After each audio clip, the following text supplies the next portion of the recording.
दोस्तों, किसी भी इंसान पर हवस का नशा इस कदर सवार हो जाता है कि फिर वह अपने सारे ही रिश्ते भूल जाता है। आज की कहानी भी कुछ ऐसी है जिसमें बाप बेटे पर हवस का ऐसा जुनून सवार हुआ कि यहाँ एक को मौत के घाट उतार दिया गया। दोस्तों, बात कर रहे हैं उत्तर प्रदेश के बलिया की। एक दिन रमेश किसी काम से घर से बाहर गया था, लेकिन जब वह वापस घर लौटा तो उसके पिता को उनके साथ काम करने वाली लड़की, जिसका नाम रूपा था, उसके साथ पाया। लेकिन ये सब देख बेटे को पिता पर जरा भी गुस्सा नहीं आया। वह अपने कमरे में गया और कुछ सोचने लगा। रमेश को लगने लगा कि अगर वो भी रूपा को पटा ले तो सब कुछ अच्छा अच्छा हो जाएगा। लिहाजा वो भी रूपा को महंगे महंगे तोहफे देने लगा। ये देख रूपा को भी लालच आया और उसने बेटे के साथ भी अवैध संबंध चालू कर दिए। हालांकि ये बात पिता को भी मालूम थी।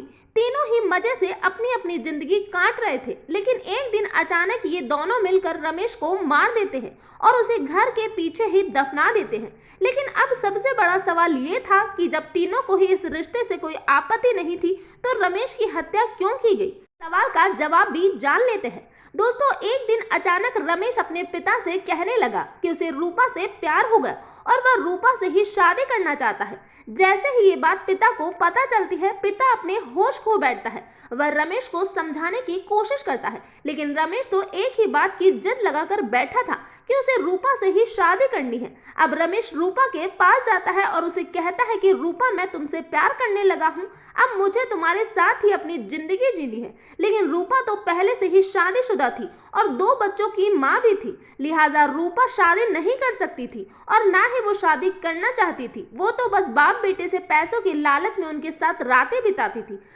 अब बाप और रूपा को रमेश की ये जिद खटकने लगी और एक दिन दोनों ने मिलकर रमेश की हत्या कर दी। जब 4 दिन बाद घर से बदबू आने लगी और आस पड़ोस के लोगों को रमेश नजर नहीं आया, तो लोगों ने पुलिस को सूचना दे दी।